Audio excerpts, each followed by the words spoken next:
My name is Margaret. I grew up in a poor family. The reason was that my dad became the guarantor for a friend's debt. Eventually, that friend ran off, leaving my father to shoulder the debt. So, I grew up facing financial hardships. By the time I was in my first year of high school, my dad passed away from an illness. Not long after, my mom also suddenly passed away due to overwork or some hidden health issues. After my mom passed away, I moved into my grandma's house. As soon as I finished high school, I started working in a cozy office at a small transportation company. After working at the company for 3 years, one day, the CEO's wife offered me a marriage meeting. Margaret, I know someone I think would be a good match for you. Would you like to meet him? He comes from a respectable family, and they are looking for a suitable partner for him. She handed over a photograph of him. I have never dated anyone before. I pondered as I looked at the photograph.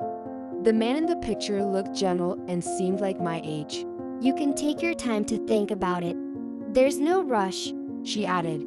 That night, I went home deep in thought. Only my grandmother, soon to be 70, was at home. I couldn't live with her forever.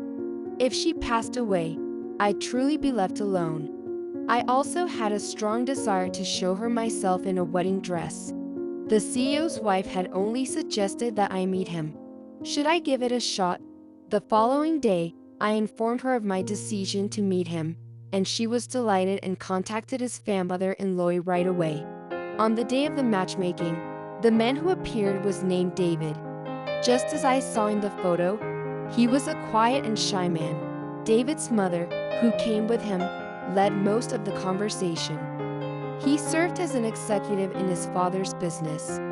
The world where he grew up seemed the complete opposite of mine, and I couldn't help but envy his lifestyle. I simply thought that if I married him, I wouldn't have to worry about money anymore. Having never experienced true love before, I thought that marrying him might be better than staying single. However, when I seriously considered marriage, I was worried about leaving my grandmother alone. Upon arriving home and sharing the news with my grandmother, she responded, "Margaret, follow your heart. But remember, if there's any problem, you can always come back home. I might not be able to offer you much, but the door to this house will always be open for you," she said with a warm mother-in-law. Feeling at ease, I decided to move forward with my marriage to David. However, I quickly regretted my decision after we got married. Although he was given the executive title, it was merely a formality. He never went to the office and spent most of his days lounging at home. I had suspected as much before, but it became clear that he wasn't actually working at all. After our marriage, we moved into the house where he had always lived with his parents. After we got married, I quit my job at the request of my in-laws, who wanted me to support their son. At home during the day, it was just my mother-in-law, David, and me. It made me feel a bit down. My father-in-law was quiet and mostly stayed in his room when he was at home, rarely engaging in conversations with the father-in-law. On the other hand, my mother-in-law took care of everything around the house. Even when I offered to help, she'd say, Margaret, you don't have to do anything. We're just grateful that you joined our father-in-law. Since I was young, I have been assisting my mother and grandmother with household chores. As a result, it has become difficult for me to do nothing at home. Although our current financial situation is stable compared to my previous life, I feel a sense of dependency on his parents for my livelihood, which has diminished my sense of freedom. I was hesitant to go out alone or visit my grandmother, but one day I decided to talk to David about it. I would like to discuss something with you. "What's that?" I don't want to stay at home all the time. I would like to work, even if it is just part-time. "Why? We're financially stable, and my parents have expressed that they are okay with you staying at home." David asked me in wonder. We hadn't really shared our feelings since getting married, but that day, we had our first genuine conversation. I come from a humble background and have been accustomed to working hard since childhood. Being idle at home makes me feel low, even though we are financially stable. I just wish to do something for myself. I understand. You can do what you want. I'll talk to my parents. Where do you plan on working? I haven't decided yet, but I'll look around. Thank you. He immediately understood and supported my desire to work. Shortly after, I started working part-time at an office, which required me to be there thrice a week. However, even though my mother-in-law never said anything about me working, she seemed to disapprove. Why does she want to work when we're supporting her sufficiently? People might think we're not taking care of her properly. I happened to overhear her talking with my father-in-law by accident. It would be wonderful if we could have a grandchild soon. She said to him, "I'm not ready for that. And I know David doesn't feel that way either. Was marrying just for money the right choice? Can we truly find happiness?" Such regrets weighed on my mind, but my part-time job provided a much-needed escape. Occasionally on my way back from work, I would drop by my grandmother's house. Her warm welcome always made my day. On my first payday, I bought a cake on my way home. I wonder if my mother-in-law will like it. Living together, I always hoped to get along with her. But my hopes were dashed when she showed no interest in the cake. I'm not really hungry today. My mother-in-law declined the cake. David spoke up upon seeing my disappointment. I'll make some coffee. Margaret, would you prefer tea? He asked, pouring me some. David started eating the cake, saying, I'll eat Mom's portion too. Dad will be late tonight. The truth is, today was my first payday. That's why I got the cake, I confessed. David said surprisingly, Wow, you bought a cake because it's payday. You could have bought something for yourself. Margaret, you're interesting. He seemed genuinely astonished. That day, in the end, we both had the cake, but never talked with my mother-in-law. A few days later, as I was getting ready for work, I was surprised to see David dressed in a suit. "What's the matter with you?" I asked in astonishment. I thought I'd try going to the office once in a while. Well, I don't really know what I'll be doing, but you. I had no idea why he suddenly decided to go to the office. I guess it's better than not working. I wonder if he'll keep at it, I thought.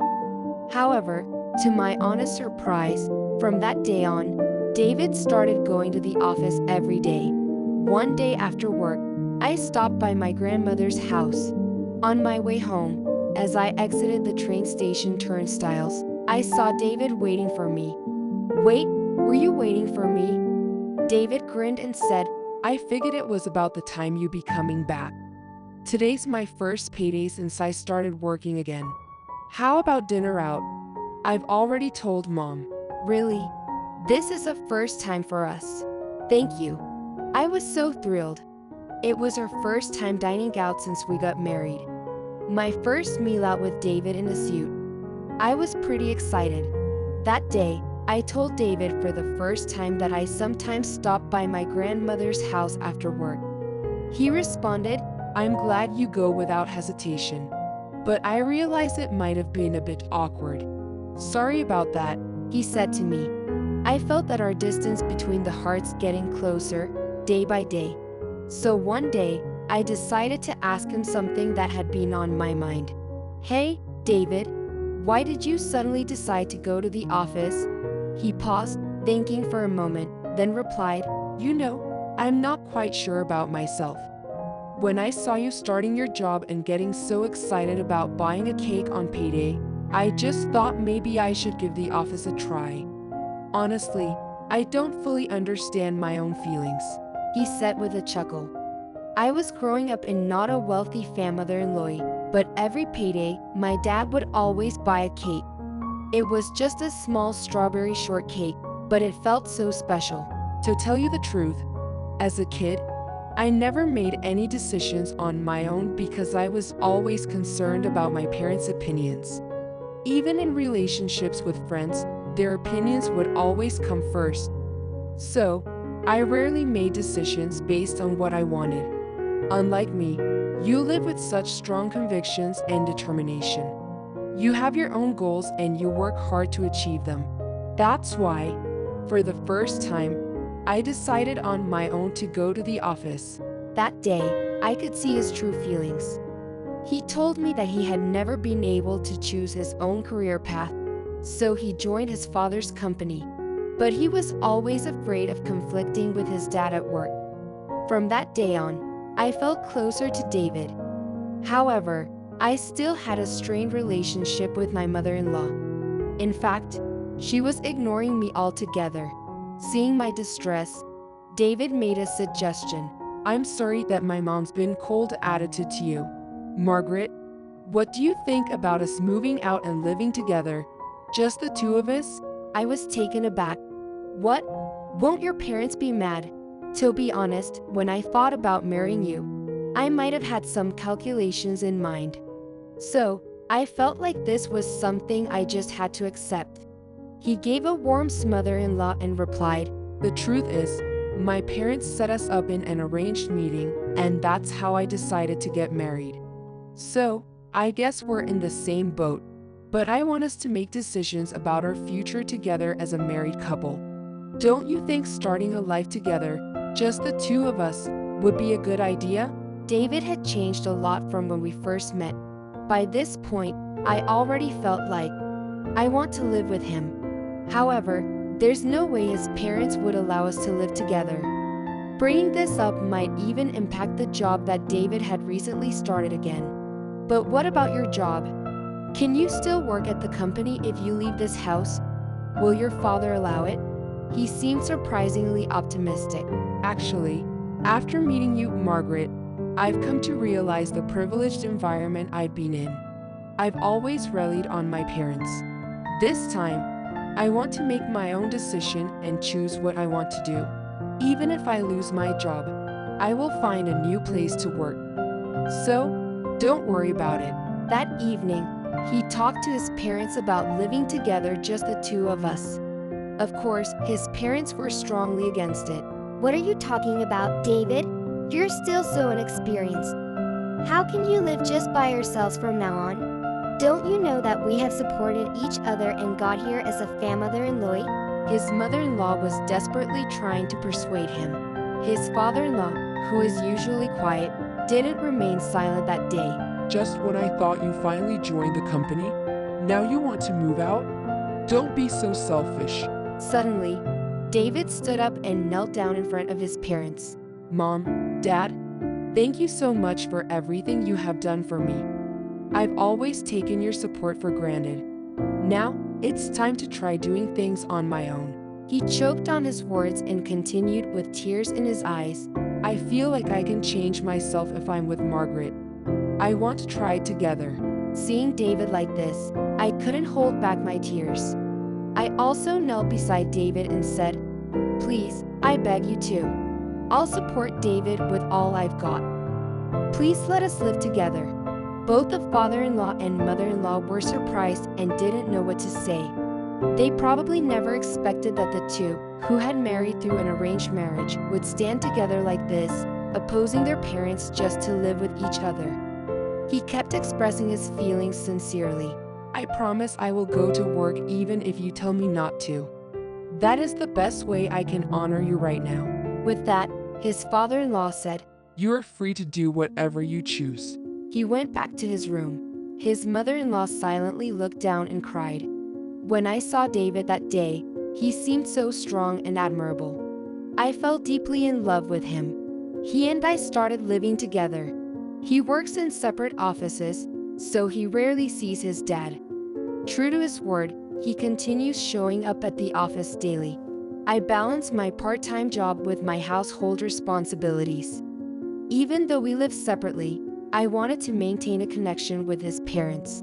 Since I lost my own parents at an early age, their relationship meant a lot to me. Our contact with his parents decreased. Calls were abruptly ended with "we're busy now," and we stopped having face-to-face meetings. Our bond as a couple grew stronger every day despite the ongoing situation. A year after we started living together, my grandmother passed away.